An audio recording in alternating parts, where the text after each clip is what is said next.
about. So, but you're absolutely right. So, great insights, you guys. Yes. Using social media. Yep. Like he showed us this thing where a girl got fired with her job. Yeah. Using like putting young students, Yep. and allowing them to do this stuff. And if they post something that is like that could have a lot of effect on the future. You're right. Like because right now we've been told like not to put stuff on Facebook because it goes when we go for a job they check your Facebook. Yep. By allowing this in classroom Right. and people like putting stuff on, maybe they're not that knowledge to know what to put. Would it be a right thing? Like you can win somebody's future by. So Forbes magazine, they published something that your online identity, negative will obviously be detrimental to your job search, but they're also talking now that having nothing, we have the technology today that everyone can publish and so on. So when you come to a job search in the future, if you have nothing, if you have absolutely no digital identity that you put out there yourself, where have you been? It's sort of like, so having the absence of a digital identity can be as detrimental to having a negative digital identity. That's some of this perspective as well.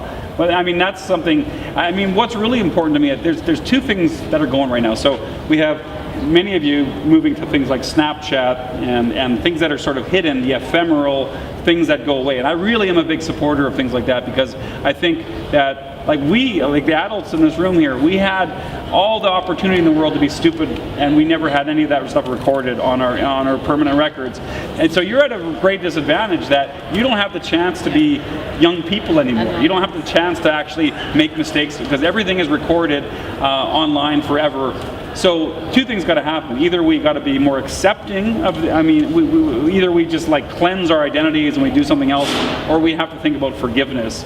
And I think your generation coming up, the people who are hiring young people have to have that sort of forethought. Remember, like I was once, young like you, and I made mistakes like that, but I'm going to clean your record. Like if you commit a crime in Canada under the age of 18, it's all hidden. But if you, post something stupid at the age of 17 on social media, that's not hidden. That's affecting your job prospects.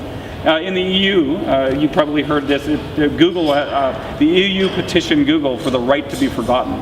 So if you have something defamatory or criminal before the age of 18, you can petition. If you live in the European Union, you can petition Google and say, you need to remove it from your searches. It doesn't take it off the internet, but in effect, because you can't find it via Google, it kind of disappears somewhat, right?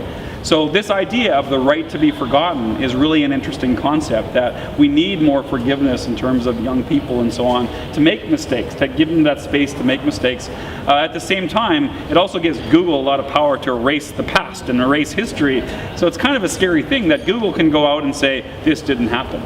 That's a lot. That's a huge power for a corporation to think about that. So anyway, you have some of the greatest tools available to you, and I can't imagine being a kid and having access to that, but I totally would have made so many mistakes by now, as young people, if we had the same sort of thing. So, ultimately, you guys are shaping the future. You've got a lot of tough times ahead of you, but some amazing, wonderful possibilities too. But ultimately, when you sort of get to that stage, when you're bringing more people in and accepting people, I think that's going to be one of the biggest things of your time, is how do we actually look at people's past, their digital past, and weigh that on in terms of who they can be in the future. So.